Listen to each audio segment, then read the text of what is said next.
Hello നമസ്കാരം. എല്ലാവർക്കും ജാഷി വയനാട് സ്റ്റോറീസിലേക്ക് സ്വാഗതം. നമ്മൾ ഹൃദയപൂർവ്വം എന്ന് പറയുന്ന നോവലാണ് കേട്ടുകൊണ്ടിരിക്കുന്നത്. ഈ നോവലിൻ്റെ 7ാമത്തെ അധ്യായത്തിലേക്ക് എല്ലാവർക്കും ഒരിക്കൽ കൂടി ഹൃദയപൂർവ്വം സ്വാഗതം. അപ്പോൾ നമ്മൾ നോവലിലേക്ക് പോവല്ലേ. നീ ആ ഫോൺ മേടിച്ച് ആൾ മെസ്സേജ് അയച്ച നമ്പറിലേക്കൊന്ന് വിളിച്ച് നോക്കുമോനെ. ആരാ അവനെന്ന് അറിയാലോ. പഴയ ഫ്രണ്ടല്ലെങ്കിൽ പുതിയ ആരെങ്കിലും ആവും, അതിന് സംശയം വേണ്ട. ഉടൻ റോജ മുന്നോട്ട് കയറി വന്നു. എന്നിട്ട് കാശിപ്പിൻ്റെ മമ്മയൊന്ന് നോക്കി. ഓഹോ, മമ്മയായിരുന്നു അല്ലേ ഇതിൻ്റെ പിന്നിൽ. കാശിപ്പേട്ടൻ്റെ മനസ്സിൽ ഇത്രയും കുൽസിതമില്ലെന്ന് എനിക്കറിയായിരുന്നു. അവൻ്റെ മനസ്സിൽ എന്തില്ലെന്നാണ് നീ പറഞ്ഞത്? സുഹൃത കണ്ണിരുട്ടി. കുൽസിതം, അവൾ വിശദമാക്കി. ജീവിതത്തിൻ്റെ മുക്കാൽ പങ്കും വടക്കേന്ത്യയിൽ ജീവിച്ചതുകൊണ്ട് വായനാശീലം ഇല്ലാത്തതുകൊണ്ടും മലയാളത്തിലെന്നല്ല വേറെ എവിടെയും മമ്മ ഈ പദങ്ങളൊന്നും കേട്ടിട്ടുണ്ടാവില്ല. ഒരുതരം കുനിഷ്ടെന്ന് തന്നെയാണ് അതിൻ്റെ അർത്ഥം. പുച്ഛത്തിൽ അവർ റോജയൊന്ന് അടിമുടി നോക്കി. പീരീഡായിട്ട് കയറി വന്ന കാരണം എൻ്റെ ബെഡ്റൂമിൽ തന്നെ കയറി അടയിരിക്കാം. എൻ്റെ മുഴുവൻ പ്രൈവസി നഷ്ടമായി. ഒരാൾ കൂടി മുറിയിലുള്ളത് കാരണം ഒന്ന് വൃത്തിയായി കുഴമ്പ് തേച്ച് കുളിക്കാനും ഫേഷ്യൽ ചെയ്യാനൊന്നും എനിക്ക് പറ്റണില്ല. എങ്കിൽ എനിക്ക് കൂടി ഒരു മുറി തന്നേക്കും അമ്മ, ഞാൻ മാറിയേക്കാം. ആകെ 3 ബെഡ്റൂമുള്ള ഫ്ലാറ്റായത്. ടൗണിൻ്റെ ഹൃദയഭാഗത്തായതുകൊണ്ട് 1 കോടി മുടക്കിയിട്ടും നിന്ന് തിരിയാൻ സ്ഥലമില്ല. ഒരു ബെഡ്റൂം എനിക്കും മറ്റൊന്ന് കാശിപ്പിനും, 3ാമത്തത് ഗസ്റ്റിനുമാണ്. തൽക്കാലം ഇവിടെ ഗസ്റ്റ് ഇല്ലാത്തതുകൊണ്ട് ഞാൻ ആ 3ാമത്തെ ബെഡ്റൂമിലേക്ക് മാറാം അമ്മ. അത് ശരിയാ, കാശിപ്പ് പിന്താങ്ങി. അത് മതി തൽക്കാലം. മൂവാറ്റുപുഴയിൽ നിന്നും എൻ്റെ കൂടപ്പുറപ്പുകൾ ആരെങ്കിലുമൊക്കെ വന്നാലോടാ. ഒരാഴ്ചത്തേക്ക് ആരോടും ഇങ്ങോട്ടേക്ക് വരണ്ടെന്ന് വിളിച്ചു പറയും, സൗകര്യം ഉണ്ടാവുമല്ലോ. അവൻ തിരിച്ചു നടന്നു. 5 പൈസ ശ്രീധരൻ കൊണ്ടുവരാത്തവൾക്ക് ഞാനിവിടെ പ്രത്യേകം മുറി കൊടുക്കണോ? മകൻ പോയിടത്തേക്ക് നോക്കിയാണ് സുഹൃത ചോദിച്ചത്. അവനത് കേട്ടില്ലെന്ന് മനസ്സിലായതും അവർ മരുമകളുടെ നേർക്ക് തിരിഞ്ഞു. ആകെ കിട്ടിയത് വെറും 101 പവൻ. അത്രയുണ്ടെന്ന് തൂക്കി നോക്കിയാൽ തന്നെ അറിയാൻ പറ്റും. എൻ്റെ ഹസ്ബൻഡിൻ്റെ പണം കൊടുത്തു വാങ്ങിയ ഞങ്ങളുടെ ഫ്ലാറ്റിൽ നിനക്ക് പ്രത്യേകം റൂം തരികയും വേണം. വേണം. റോജയുടെ മുഖത്ത് കൂസലുണ്ടായില്ല. കല്യാണം കഴിഞ്ഞു വന്ന പെണ്ണ് അമ്മായിയമ്മയുടെ മുറിയിൽ ഉറങ്ങുന്നതിന് ഞാൻ അപമാനമൊന്നും പറഞ്ഞില്ലല്ലോ. മമ്മ പരാതിപ്പെട്ട സ്ഥിതിക്ക് എനിക്കിനി സ്വന്തം മുറി കിട്ടിയേ പറ്റൂ. കാശിപ്പേട്ടൻ്റെ മുറിയിൽ ഞാൻ ഉറങ്ങുമായിരുന്നല്ലോ. 7 രാത്രിയുടെ തടസ്സം മമ്മ പറഞ്ഞതുകൊണ്ടല്ലേ ഇപ്പോൾ അത് ആവശ്യമായത്. മൂവാറ്റുപുഴയിലെ ഹൈ ക്ലാസ്സുകൾ ഫാമിലിയുടെ അന്തസ്സൊന്നും മമ്മ ഇനി തെറ്റിത്തേക്കണ്ട. നീ എന്നെ കളിയാക്കുകയാണോ? ഇവിടെ ഞാൻ വന്ന ശേഷം മമ്മ എന്നെ ഒരുപാട് കളിയാക്കി. എന്നിട്ട് ഞാൻ ഈ ചോദ്യം ചെയ്തില്ലല്ലോ. പണ്ട് മുതലേ പെൺകുട്ടികളെ വിവാഹം ചെയ്ത് കൊണ്ടുവരുന്ന കുടുംബക്കാർ ഒരു മര്യാദ മറക്കാറുണ്ട്. വീട്ടിൽ വന്നു കയറുന്ന പെൺകുട്ടിക്കാണ് ആദ്യം അത് കൊടുക്കേണ്ടതെന്ന്. ഇക്കാര്യത്തിൽ വീട്ടിലെ പെണ്ണുങ്ങൾ തന്നെയാണ് അത് മറക്കണത്. സാരമില്ല, ഗസ്റ്റ് റൂമിൻ്റെ താക്കോലിങ്ങോട്ട് തന്നേക്കും. സുഹൃതിയുടെ മുഖം ചുവന്നു. അധികാരമാണോ? 1 കോടിയുടെ ഈ ഫ്ലാറ്റിൽ കുറച്ച് ദിവസത്തേക്ക് ഒരു മുറിയല്ലേ മമ്മ തരണുള്ളൂ. 100 പവൻ്റെ സെക്യൂരിറ്റി അതിന് ധാരാളമാണ്. പവനിപ്പോൾ എന്ത് വിലയുണ്ടെന്ന് മമ്മയ്ക്കറിയാമല്ലോ. ചാർട്ടേഡ് അക്കൗണ്ടൻ്റായ എന്താ കാശിപ്പിന് 501 പവൻ ഓഫർ ചെയ്തവരുണ്ടായിരുന്നു. എന്നിട്ടെന്തേ മമ്മ അത് വേണ്ടെന്ന് വെച്ചത്? വാങ്ങി ലോക്കറിൽ സൂക്ഷിച്ചിട്ട് ബാങ്ക് ലോക്കറുകൾ കൊള്ള ചെയ്യുന്നവർക്ക് ഒരു ഗ്രാൻഡ് ഓഫർ നൽകാമായിരുന്നില്ലേ? കർശന ഭാവത്തിൽ റോജയെ നോക്കി അവർ ചൂണ്ടുവിരൽ ചുണ്ടിലമർത്തി. അധികം പരിഹാസം വേണ്ട. കാശിപ്പിനെ പ്രസവിച്ചത് ഏതായാലും നീയല്ല, ഞാൻ തന്നെയാണ്. അയ്യോ, ഞാനാണ് പ്രസവിച്ചിരുന്നെങ്കിലേ എനിക്ക് അദ്ദേഹത്തെ കല്യാണം കഴിക്കാനാവുമായിരുന്നില്ലല്ലോ മമ്മ. അതോ മമ്മയുടെ ആ വലിയ തറവാട്ടിൽ അത്തരം വിചിത്ര ആചാരങ്ങളൊക്കെ ഉണ്ടോ? ശബ്ദിക്കരുതെന്നല്ലടി നിന്നോട് ഞാൻ പറഞ്ഞത്. ആ ശബ്ദമായിരുന്നു. വിരുന്നു കഴിഞ്ഞ് വരുമ്പോഴേക്കും എൻ്റെ മറ്റു ചില ഡിമാൻഡുകൾ കൂടി നീ അനുസരിക്കേണ്ടി വരും. പറയൂ മമ്മ, ഈണത്തിൽ അവൾ ആവശ്യപ്പെട്ടു. നിൻ്റെ വീടിൻ്റെ ഫ്രണ്ടിലുള്ള 5 സെൻറ്റ് സ്ഥലം നിൻ്റെ അമ്മയെ കൊണ്ട് നിൻ്റെ പേരിൽ രജിസ്റ്റർ ചെയ്ത് വാങ്ങണം. ബാക്കി 5 സെൻറ്റ് നിൻ്റെ ചേച്ചിക്ക് കൊടുത്തോട്ടെ, ഞങ്ങൾക്ക് കംപ്ലൈൻ്റ് ഇല്ല. 5 സെൻറ്റ് അങ്ങനെ വാങ്ങിട്ടോ മമ്മ. വൈകാതെ അത് വിറ്റ് ക്യാഷാക്കി എൻ്റെ കാശ്യപിൻ്റെ പേരിൽ ഡിപ്പോസിറ്റ് ചെയ്യണം. എന്നാലേ അവൻ്റെ ഒപ്പം സന്തോഷകരമായ ഒരു ദാമ്പത്യ ജീവിതം അനുഭവിക്കാൻ നിന്നെ ഞാൻ അനുവദിക്കൂ. ഈ ഫ്ലാറ്റ് എൻ്റെ പേരില്ല. ഞാൻ പറഞ്ഞ കാര്യത്തിന് നിനക്ക് സമ്മതമല്ലെങ്കിൽ വിരുന്ന് കഴിഞ്ഞ് ഇങ്ങോട്ട് വരികയേ വേണ്ട. ക്രമേണ കാശ്യപിൽ നിന്നും ഡിവോഴ്സും നേടാം. ശ്രീധനപീഡനമാണോ നമ്മയുടെ ലക്ഷ്യം? ആണെങ്കിൽ മമ്മ മാത്രമല്ല, മകനും ഒത്താവും. എന്നിട്ട് നീ വേറെ കല്യാണം കഴിക്കുന്നുണ്ടോ? വാശി പിടിച്ചാലേ ചിലപ്പോൾ ഞാനത് സാധിച്ചെടുത്തിരിക്കും. മമ്മയ്ക്ക് പറ്റിയൊരു തകരാറ് പൂനെയിൽ നിന്നും കേരളത്തിൽ വന്ന ശേഷം സ്ഥിരമായി മലയാളം സീരിയൽ കാണുന്നതാണ്. അതിൽ കാണുന്ന സർവം സഹായ നായികമാരെ പോലെയുള്ള പെൺകുട്ടികളെ ഈ നാട്ടിലെ മഷിയിട്ട് നോക്കിയാൽ പോലും കണ്ടിട്ടില്ല മമ്മ. ഉറുമ്പിനെ നോവിക്കാതെ തലകുമ്പിട്ട് നടക്കുന്ന പെൺപിള്ളേരുടെ തലയ്ക്ക് അവരുടെ ഉള്ളിൽ പോലും ഇപ്പോഴും നല്ല വെളിച്ചമുണ്ട്. എടി എന്ന് വിളിക്കും വരെ അവർ മര്യാദ പാലിക്കും. അത് കഴിയുമ്പോൾ അവരുടെ തനി നിറം വെളിച്ചത്ത് വരും. റോജ ചെന്ന് കാശിഫിൻ്റെ കയ്യിൽ നിന്നും ഗസ്റ്റ് റൂമിൻ്റെ താക്കോൽ ആവശ്യപ്പെട്ടു. അവിടെ പോയി തനിച്ച് കിടക്കണം മോളെ. മമ്മ ഇനി വാല് പൊക്കില്ലേ? നമുക്കിവിടെ കൂടാം. വേണ്ട കാശിഫേട്ടാ, 7 രാത്രി കഴിഞ്ഞോട്ടെ. മമ്മയാണെങ്കിൽ പുതിയ ചില ഡിമാൻഡുകളും വെച്ചിട്ടുണ്ട്. അതിന് ഞാൻ സമ്മതിച്ചില്ലെങ്കിൽ ഡിവേഴ്സ് ഭീഷണി മുഴക്കിയിരിക്കണം. കാശിഫേട്ടൻ്റെ മനക്കരുത്തറിഞ്ഞിട്ടേ ഇനി ഒരുമിച്ചിറക്കുള്ളൂ. എൻ്റെ മനക്കരുത്ത് ഇനി നീ അറിഞ്ഞില്ലേ? മനക്കരുത്തുണ്ടെങ്കിൽ ആദ്യം ഗസ്റ്റ് റൂമിൻ്റെ താക്കോല് തരും. പിന്നെ തർക്കിക്കാതെ അവനത് നൽകി. മറ്റ് 2 മുറികളേക്കാൾ അഴകുള്ളതായിരുന്നു ഗസ്റ്റ് റൂം. അവിടെ അവൾ സ്വതന്ത്രയും സന്തോഷവതിയുമായിരുന്നു. കിടക്കയിൽ വെറുതെ അലസമായി കിടക്കുന്നതിൻ്റെ സുഖവും ആദ്യമായി അറിഞ്ഞു.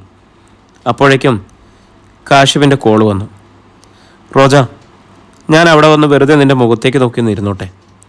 ഒന്ന് തൊടുക പോലുമില്ല. റോജ ചിരിച്ചുപോയി.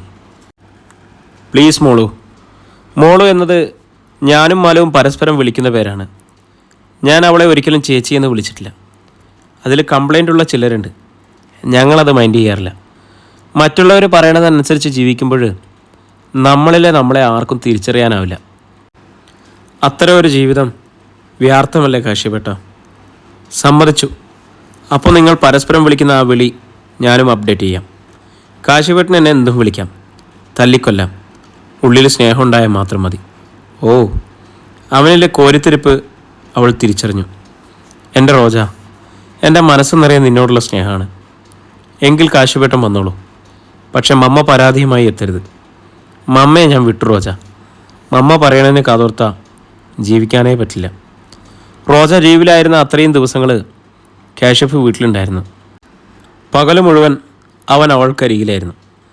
പരസ്പരം തൊടാതെ കണ്ണിൽ നോക്കി കാശിഫേട്ടൻ തനിക്ക് പ്രിയപ്പെട്ടവനാകുന്നത് റോജ അറിഞ്ഞു. നീ നിൻ്റെ ജീവിതം നശിപ്പിക്കുക. സുഹൃത മകനെ കുറ്റപ്പെടുത്തി. നിന്നിൽ ഇങ്ങനൊരു മാറ്റം ഞാൻ പ്രതീക്ഷിച്ചതേയില്ല. അവനത് കേട്ടതായി ഭാവിച്ചില്ല.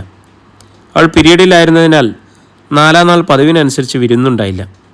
വീട്ടിൽ നിന്നും റോജയെ അമ്മ വിളിക്കുകയോ മാലു മെസ്സേജ് ചെയ്യുകയോ ചെയ്തില്ല. അമ്മ വിളിക്കാത്തത് എനിക്കിവിടെ സുഖമാണെന്ന ഉറപ്പില്ല. എന്നാൽ മാലുവിന് എന്തു പറ്റിയാവോ?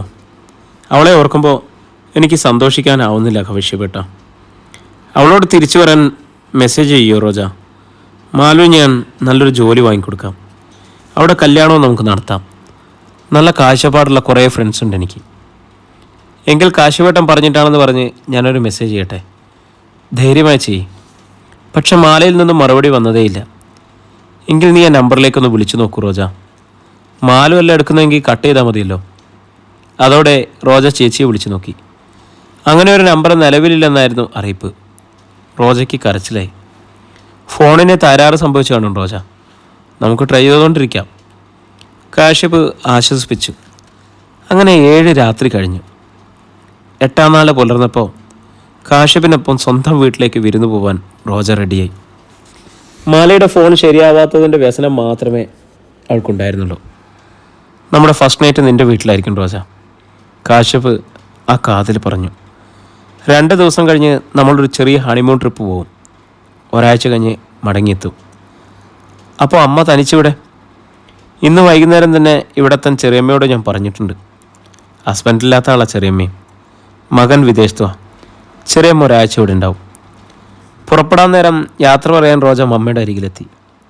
ഹാപ്പി ജേണി, സുഹൃത ആശംസിച്ചു.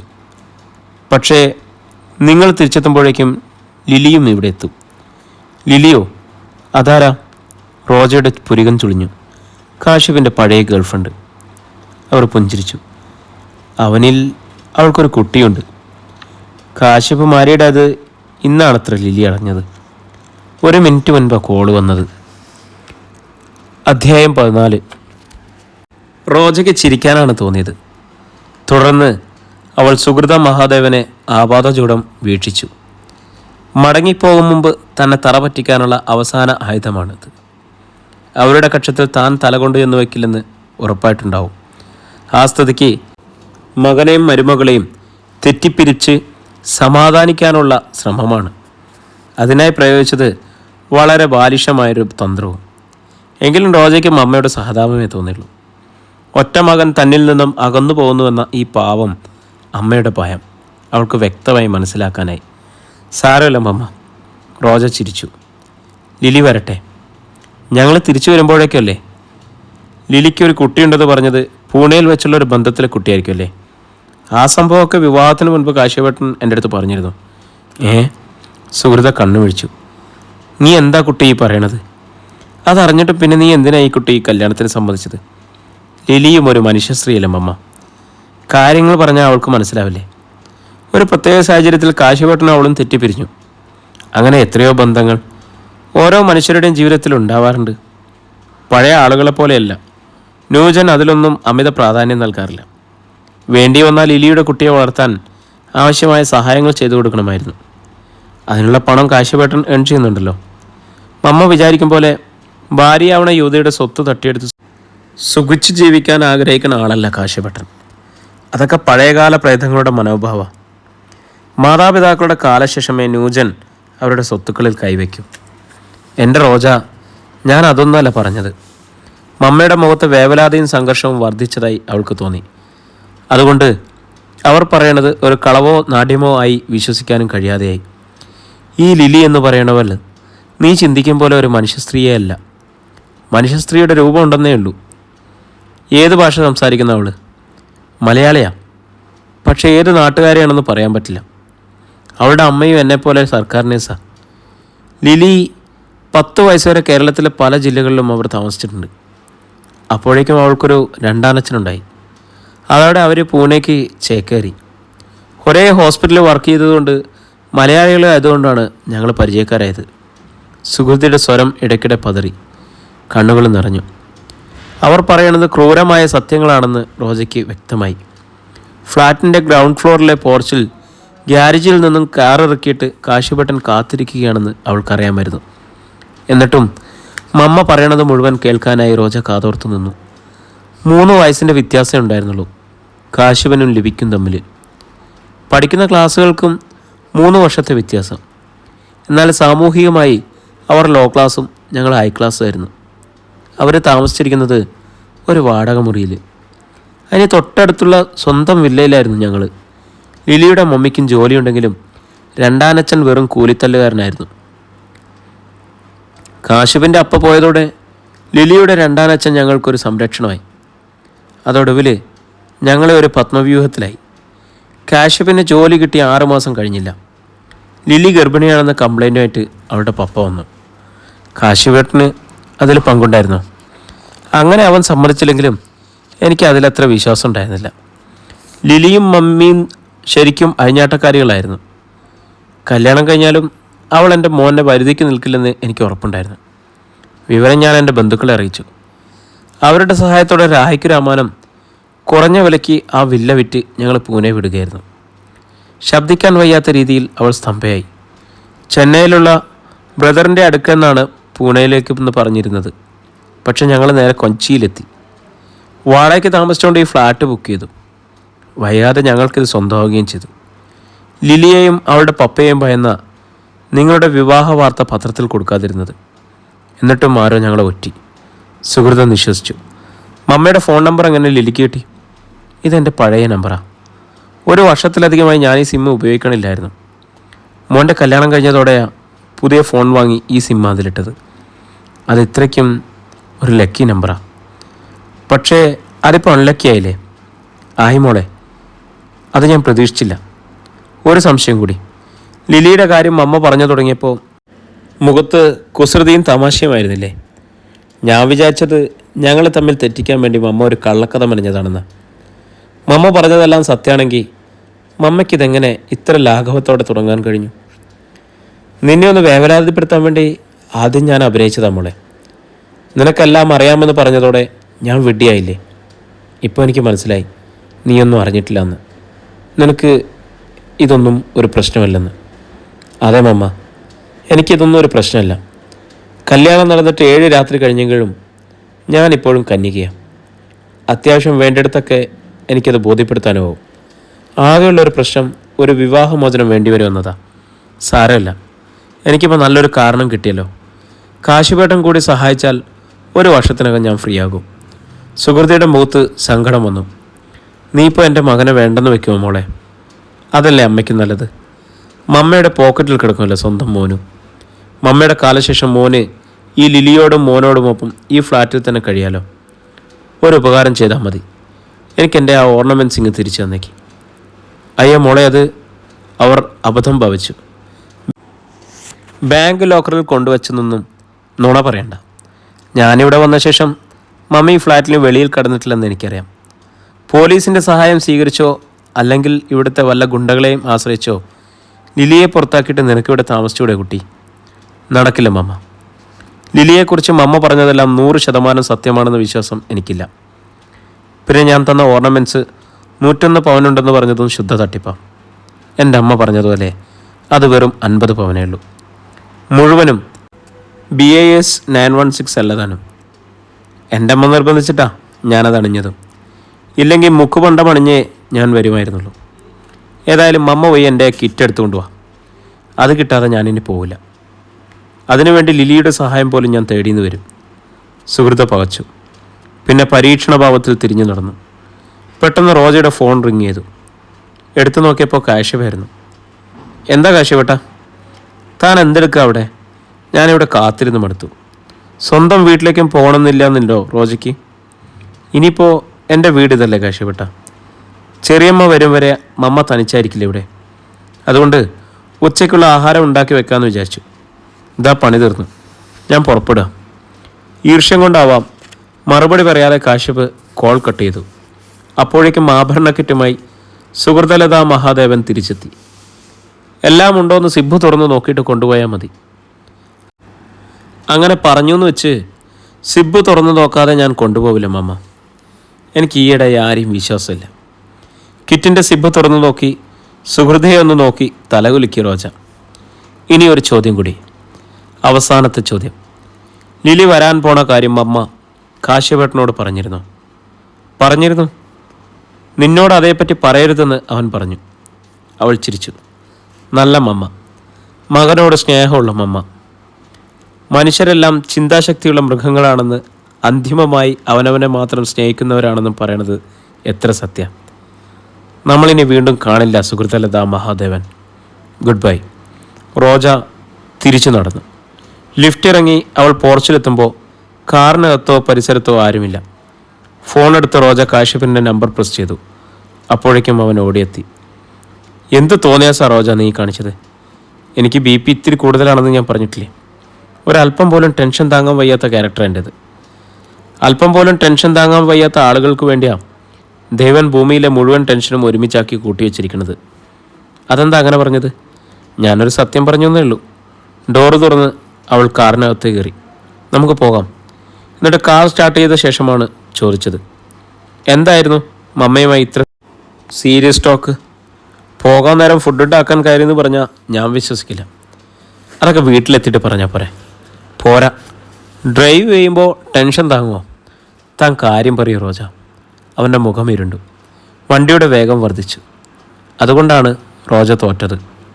ലിലിയെക്കുറിച്ചാണ് മമ്മ പറഞ്ഞത്. എല്ലാം പറഞ്ഞോ? കാറിൻ്റെ വേഗം വീണ്ടും കൂടി. റോഡിലൂടെ ആ 4 ചക്ര വണ്ടി പറക്കാൻ തുടങ്ങി. അവൾക്ക് പേടിയായി. എന്താ മറുപടി പറയാത്തത്? എല്ലാം പറഞ്ഞോന്നാണ് ഞാൻ ചോദിച്ചത്. പറഞ്ഞു. മമ്മ അവളെ വിളിച്ചു വരുത്തുകയാണെന്ന സത്യം ഏറ്റു പറഞ്ഞു.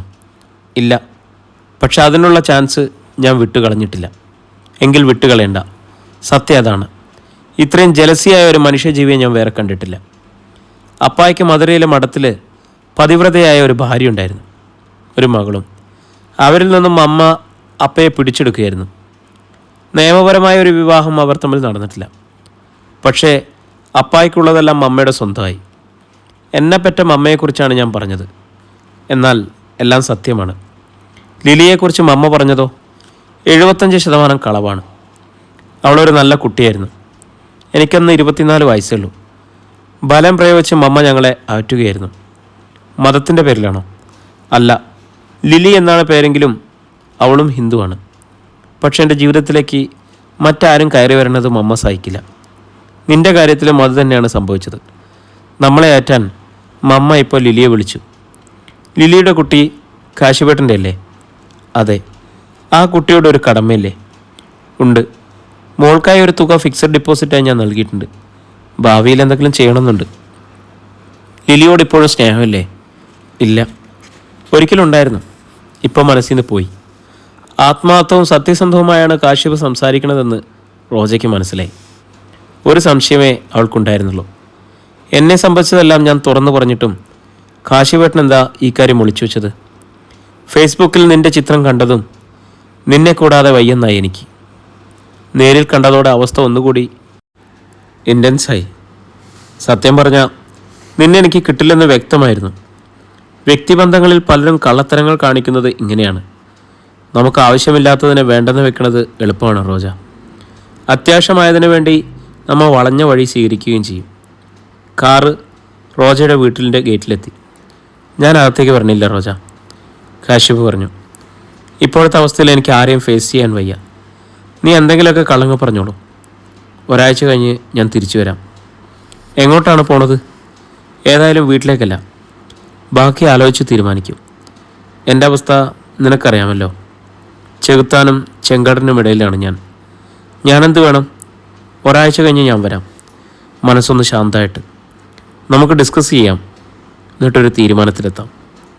ഏതായാലും ആ ഫ്ലാറ്റിലേക്ക് ഞാൻ ഇനി തിരിച്ചു വരില്ല. അത് നിൻ്റെ ഇഷ്ടം. പക്ഷേ എന്നെ ഉപേക്ഷിക്കരുത്. ഞാൻ പിന്നെ ജീവനോടെ ഉണ്ടാവില്ല.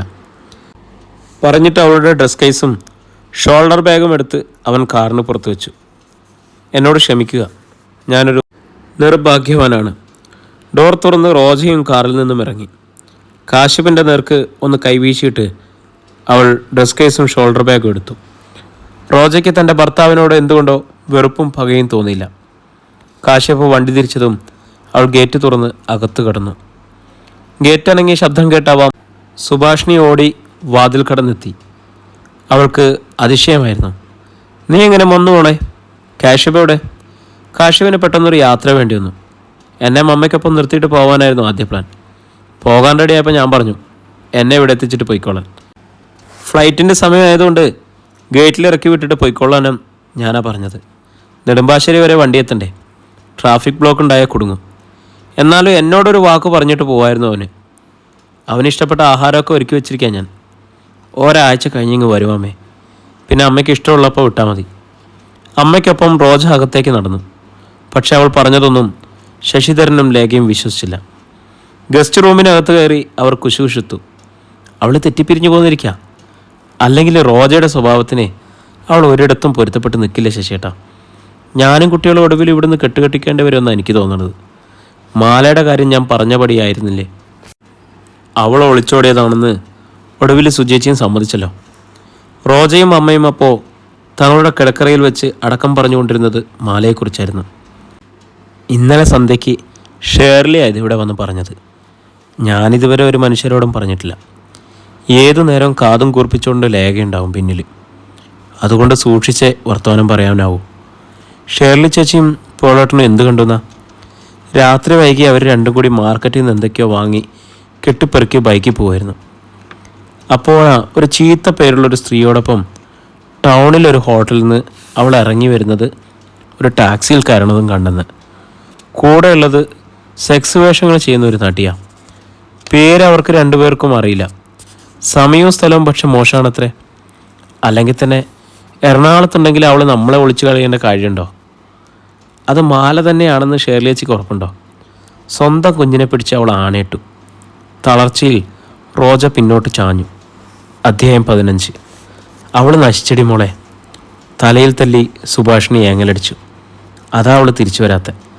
അല്ലെങ്കിൽ എനിക്കറിയാമായിരുന്നു അവളെപ്പോലൊരു പെണ്ണ് ഈ ടൗണിൽ പാതിരാത്രിക്ക് തനിച്ചായാൽ രക്ഷപ്പെടാനേ കഴിയില്ല. നിന്റെ ബുദ്ധിയും സാമർഥ്യമൊന്നും അവൾക്കില്ല. ആരെങ്കിലും ഒന്ന് കണ്ണിരുട്ടിയ അപ്പം അത് ബോധം കെട്ട് വീഴും. റോജ എഴുന്നേറ്റ് വാതിലിന് കുറ്റിയിട്ട്, അമ്മയൊന്ന് പതുക്കെ സംസാരിക്കേ. ലേഖമ്മായി എങ്ങാനും കേട്ടോണ്ട് വരും. കേൾക്കാൻ ഇനി അധികമൊന്നുമില്ല. മാല ഒളിച്ചോടിയതാണെന്ന കാര്യമൊക്കെ അവൾ എൻ്റെ അടുത്തൊന്ന് ചോർത്തെടുത്തു. പോലീസുകാരെ പോലെ തിരിച്ചും മറിച്ചും ചോദ്യം ചെയ്താൽ എന്താ ചെയ്യുക? എറണാകുളത്തെ ഹോട്ടലുകളിൽ കയറിയിറങ്ങിയാണ് ജോലി ചെയ്യണതെങ്കിൽ എപ്പോഴെങ്കിലും ഈ ലേഖയുടെ കൺമുന്നിലും അവൾ ചെന്ന് ചാടും. ഇതിലും ഭേദം അവൾ ജീവൻ കളയായിരുന്നില്ലേ? അമ്മേ, അവൾ സുഭാഷിണിയുടെ ചുണ്ടുകളിൽ കൈത്തല അമർത്തി പിടിച്ചു. അബദ്ധമൊന്നും പറയാതെ. ഷേർലി അച്ചിയും പോളേട്ടനും കണ്ടത് അവളെ തന്നെയാണെങ്കിൽ ഒന്നും മാല ഇഷ്ടപ്രകാരം ചെയ്യുന്നതായിരിക്കില്ല. ഏതോ ശക്തരായ സെക്സ് റാക്കറ്റിൻ്റെ കയ്യിൽ അവൾ ചെന്നുപെട്ട് കാണും. രക്ഷപ്പെടാനും ജീവൻ കളയാനും പോലും കഴിയാത്ത കുരുക്കിലാവും അവളിപ്പോൾ. അതാ ഫോൺ ഇടയ്ക്കിടെ ഓഫ് ചെയ്യണതും പ്രവർത്തനരഹിതമാക്കണതും. അങ്ങോട്ട് ഫോൺ ചെയ്തരുതെന്ന് നിർബന്ധിച്ച് വെച്ചിരിക്കുന്നതും അതുകൊണ്ടാവും. ഒരാഴ്ചയിലധികമായി അവളിൽ നിന്ന് മെസ്സേജ് പോലും കിട്ടിയിട്ട്.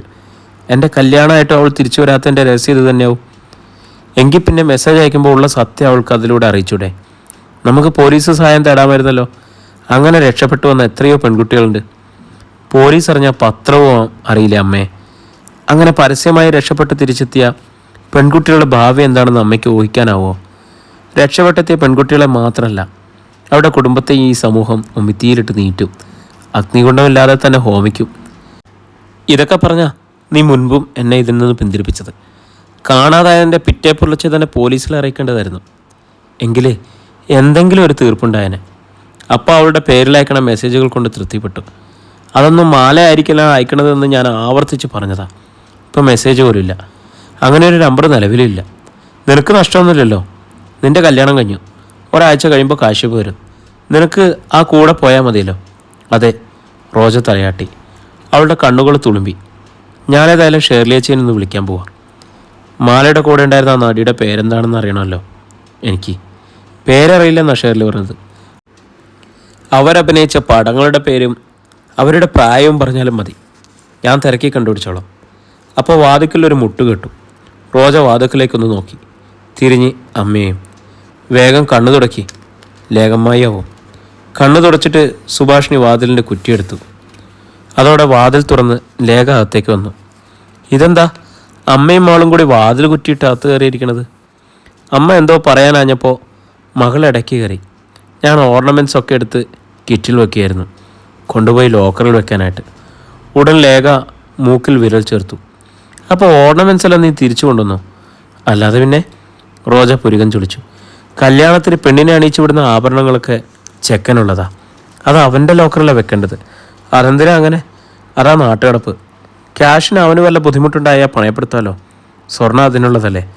അപ്പോൾ കല്യാണം കഴിയുന്നതോടെ സ്വന്തം മാതാപിതാക്കൾ അഷ്ടിച്ചുണ്ടാക്കുന്ന പൊന്നിനും പണത്തിനൊന്നും പെൺകുട്ടികൾക്ക് അവകാശമില്ലാതാവും. ഇല്ലേ ലേഖമ്മായി? പൊന്നിനും പണത്തിനും മാത്രമല്ല, കല്യാണം കഴിയുന്നതോടെ ആ പെൺകുട്ടിയുടെ സർവ്വ അവകാശവും കല്യാണം കഴിക്കുന്ന ചെക്കനായിരിക്കും മോളെ.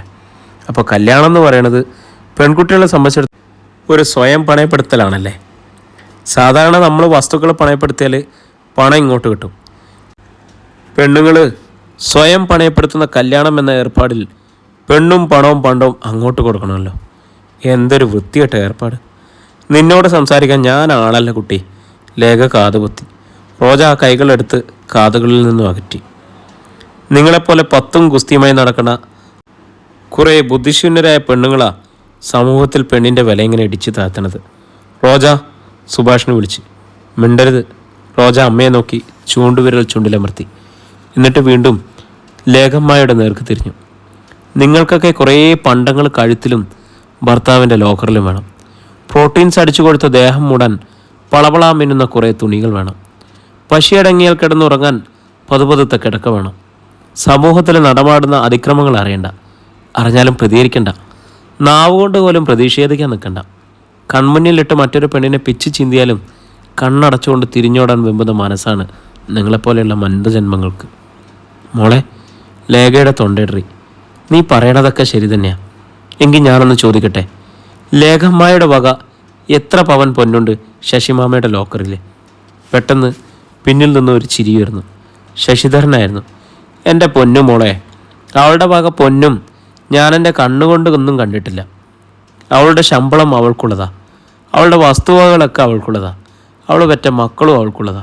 എൻ്റേതായി എനിക്ക് ആകെയുള്ളത് ഈ ശരീരം മാത്രമാണ്. അത് പുലരണതും എൻ്റെ ഒരേ ഒരു പെങ്ങളുടെ കാരുണ്യത്തിലാണ്. അമ്മ, ഞാനൊന്ന് ഫോൺ ചെയ്തോട്ടെ? പറഞ്ഞിട്ട് ഫോണുമായി റോജ പുറത്തേക്ക് നടന്നു. അവൾ ഷേർലിയുടെ നമ്പർ ഡയൽ ചെയ്തു. ആദ്യം ലൈൻ ബിസിയായിരുന്നു. അത് കഴിഞ്ഞപ്പോൾ നമ്പർ പരിധിക്ക് പുറത്തായി. ഷേർലി ചേച്ചി അവോയ്ഡ് ചെയ്യുകയാണോ? വീണ്ടും ശ്രമിച്ചു. തദൈവ. അതോടെ റോജയ്ക്ക് മിഥിലയുടെ കാര്യം ഓർമ്മ വന്നു. സമപ്രായക്കാരിയായ യുവ സിനിമാ നായികയാണ്. എവിടുത്തെ കാര്യമാണെന്ന് വ്യക്തമായില്ലെങ്കിലും ഇപ്പോൾ എറണാകുളത്താണ് താമസം. 2-3 വർഷമായി മിഥില സിനിമയിൽ ലബ്ധപ്രതിഷ്ഠയിലാണ്. താൻ ജോയിൻ ചെയ്ത കാലത്താണ് അവൾ ബാങ്കിൽ വന്ന് ഒരു അക്കൗണ്ട് ഓപ്പൺ ചെയ്തത്. പിന്നീട് ഇടപാടുകൾ മൊത്തം ഓൺലൈനിലാണ്. തനിക്ക് വേണ്ടി അവൾ ഒരു 50 ലക്ഷം ഇതിനകം ഡിപ്പോസിറ്റ് ചെയ്തു കഴിഞ്ഞു. വളരെ അപൂർവമായിട്ട് മാത്രം ഇങ്ങോട്ട് വിളിക്കുകയും ചെയ്യും. ഇത്രയും ഉപകാരം ചെയ്തിട്ടും ഒരിക്കലും മിഥിലയെ അങ്ങോട്ട് വിളിച്ചിട്ടില്ല. അതിലൊരു ബഹുമാനമുണ്ടെന്ന് അവൾ ഒരിക്കൽ പറയുകയും ചെയ്തു. മിഥിലയുടെ പുതിയ പടത്തിൻ്റെ ഹിറ്റ് സോങ്ങിൻ്റെ പല്ലവി കഴിഞ്ഞതും കാതിൽ ആ ചിരിയെത്തി. എന്താടാ മങ്കൂസേ ഒന്ന് വിളിക്കാമെന്ന് തോന്നിയത്? ബാങ്കിൽ നിന്ന് ഡിപ്പോസിറ്റ് ക്യാൻവാസിങ്ങിന് തിരുമ്മി തുടങ്ങിയോ? മാമംഗലത്ത് എനിക്കൊരു വീട് പണി നടക്കുന്ന കാര്യം പറഞ്ഞിരുന്നല്ലോ. വരുന്നതെല്ലാം അങ്ങോട്ടൊഴുകുക, അതാ മാന്തം. മാത്രമല്ല എനിക്ക് 3-4 ബാങ്ക് ഫ്രണ്ട്സ് ഉണ്ട് കേട്ടോ. അവരൊക്കെ ഒന്ന് സാറ്റിസ്ഫൈ ചെയ്യണ്ടേ? ഡിപ്പോസിറ്റ് ക്യാൻവാസിങ്ങിന് വേണ്ടി പ്രണയിക്കുന്നവർ പോലും ഉണ്ടേ. ഫീൽഡ് ഔട്ടായാലും എല്ലാം നിൽക്കുമെന്ന് എനിക്കറിയാം. എന്നാലും എല്ലാവരിലും എനിക്ക് പ്രിയപ്പെട്ടവൾ റോജയാണ്. ഞാൻ മാക്സിമം ചെയ്യാം. എടോ, ഡിപ്പോസിറ്റ് ക്യാൻവാസിങ്ങിനെല്ലാം ഇതിലെ വിളിച്ചത്. പിന്നെ ഇവിടെ എറണാകുളത്ത് ഏതെങ്കിലും സെക്സ് നടി താമസിക്കുന്നുണ്ടോ? സെക്സ് നടിയോ? മിഥില പൊട്ടിച്ചിരിച്ചു. എന്ത് വെട്ടിച്ചോദ്യ എൻ്റെ പൊന്നുകുട്ടാന്ന് നീ ചോദിക്കണത്? നീ എന്നെയാണോ ഉദ്ദേശിക്കണത്? ഈ മെലിഞ്ഞ ദേഹത്ത് സെക്സ് ഇല്ല എന്ന് പറയണവരാ അധികവും. അയ്യോ, മിഥിലയല്ല, റോജ ഇടയിൽ കയറി. എങ്കിലേ സെക്സ് നടികൾ എന്ന കാറ്റഗറിയിൽപ്പെടുത്തി ക്യാബറ വേഷത്തിൽ ഡാൻസ് ചെയ്തിരുന്ന കുറേ കക്ഷികൾ പണ്ടുണ്ടായിരുന്നു. അത് കോളമ്പാക്കത്താണ്, എറണാകുളത്തല്ല. നമ്മളൊക്കെ ജനിക്കും മുൻപേ ആ മുത്തശ്ശിമാർ തിലശ്ശേലിക്ക് പിന്നിൽ മറഞ്ഞു. ഇപ്പോൾ അത്യാവശ്യം വയറും ചുമലുമൊക്കെ കാണിക്കിടത് നായികമാരാ. എന്നോട് അതിലൊന്നും ആരും ആവശ്യപ്പെട്ടിട്ടില്ല കേട്ടോ. പടം 7 നിലയിൽ പൊട്ടുമെന്ന് പേടിച്ചാവും. പിന്നെ നായകൻ്റെ കവിളിലും ചുണ്ടിലും മൂക്കിലും താടിയുമൊക്കെ ഒന്ന് ഉരസി ടെക്നിക്കലായി രക്ഷപ്പെടും 2 കൂട്ടരും. രാത്രി താമസിക്കുന്ന ഹോട്ടലിൻ്റെ ടോയ്ലറ്റിൽ കയറി ഡെറ്റോൾ ദേഹം അടിമുടി കഴിക്കും. അത്രയ്ക്ക് ആകർഷണമേ ഇപ്പോൾ പരസ്പരമുള്ളൂ. എല്ലാവർക്കും സ്വന്തം കരിയറും കുടുംബവും റോജ പ്രധാനം. മറുപുറത്തൊന്നും അനക്കൊന്നും ഉണ്ടാവഞ്ഞപ്പോൾ മിഥില തിരക്കി. എന്താ കട്ട് ചെയ്തോ? എന്നോട് അങ്ങനെ ഒരു നടിയെക്കുറിച്ച് ഒരാൾ പറഞ്ഞിരുന്നു, അതാ ഞാൻ ചോദിച്ചത്. എന്താ റോജ ആ നടിയുടെ പേര്? അത് അവർക്കും അറിയില്ലത്രേ. പേര് പോലും അറിയില്ലെങ്കിൽ പിന്നെ എങ്ങനെയാണ് റോജ ആളെ കണ്ടുപിടിക്കുന്നത്? തട്ടിപ്പ് ടീം വല്ലതുമാണെങ്കിൽ ചിലപ്പോൾ പേര് പോലും തട്ടിപ്പാണെന്ന് വരാം. എന്തെല്ലാം തട്ടിപ്പുള്ള കുട്ടാ നമ്മുടെ ഈ ലോകത്ത് നിത്യേന അരങ്ങേറണത്. പത്രം കാണാറില്ലേ? സിനിമയിൽ അഭിനയിക്കാതെ നടികളായി നടിച്ചു നടക്കുന്ന ആളുകളുമുണ്ട്. അവരെയും ചുമന്നുകൊണ്ട് നടക്കുന്ന ചില സിനിമാക്കാരും ഉണ്ട് കേട്ടോ. നമ്മളെയൊന്നും ചുമക്കാൻ ആരുമില്ല കേട്ടോ. ചില സിനിമാ സംഘടനകളുടെ തലപ്പത്ത് പോലും അത്ര ആളുകളുണ്ട്. പറഞ്ഞിട്ട് കാര്യമില്ല. ഇതാ ഇൻഡസ്ട്രി. താൻ ആ കക്ഷിയുടെ പേരെന്ന് അറിഞ്ഞു പറയൂ. ഞാൻ ആ ടീമിൻ്റെ കുഞ്ഞിക്ക് പിടിച്ച് തൻ്റെ മുന്നിലെത്തിക്കാം. അവൾ കോൾ അവസാനിപ്പിച്ചു.